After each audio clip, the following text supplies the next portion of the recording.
राम राम दर्शकों, हमारे कार्यक्रम में आपका स्वागत है।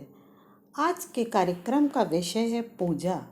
बात उस समय की है जब देवराजेंद्र ने अपने अहंकार में आकर दैत्यराज विरोचन का वध करके उनके शव को जला दिया और जब अपने पिता की हत्या का प्रतिशोध लेने के लिए उनका पुत्र बलि वहां आया तो इंद्रदेव ने अत्यंत क्रूरता से उसका भी वध कर दिया और विरोचन के समान उसके शरीर को भी वे जलाने ही वाले थे, जिससे कि दैत्य गुरु शुक्राचार्य उसे पुनर्जीवित ना कर सके। तभी भगवान विष्णु वहाँ आ जाते हैं और उन्हें उनके इस कार्य के लिए धिक्कारते हुए कहते हैं कि देवराज, आज तो ऐसा लग रहा है कि देवत्व और पशुता एक ही अर्थ के दो शब्द हैं।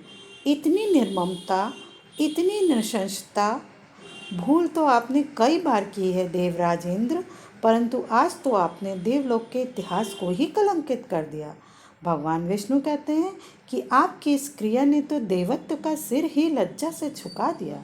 इंद्रदेव को तब भी लज्जा नहीं आती और वे कहते हैं कि हे जनार्दन, ये क्रिया नहीं पतकिया है। दुष्ट विरोचन ने तो हमारी पूजा ही बंद करवा दी थी, जो न जाने कब से हो रही थी। उसी का दंड मैंने उससे दिया है।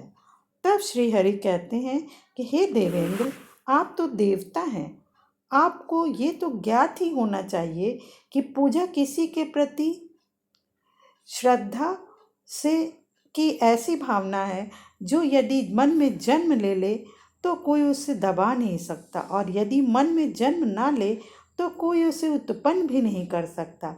तब इंद्रदेव कहते हैं कि हे पद्मनाभ, हमारी पूजा तो ना जाने कब से होती चली आ रही है। तब श्री हरि कहते हैं कि समिधा डालने को आप पूजा कहते हैं देवराज? चरणों में फूल चढ़ाने को आप पूजा कहते हैं? चरणों में शीश नवाने को आप पूजा मानते हैं देवराज? नहीं देवेन, ये पूजा नहीं है। पूजा तो दिखावा ना करने का दूसरा नाम है।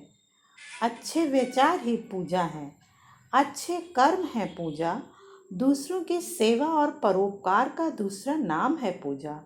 केवल अपने लिए नहीं, अपने चहुं ओर बसे संसार के लिए जीना है पूजा।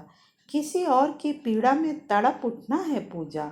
मुझे खेद है कि आप पूजा, पूज्य और पुजारी के अर्थ को ही भुला बैठे हैं देवेंद्र।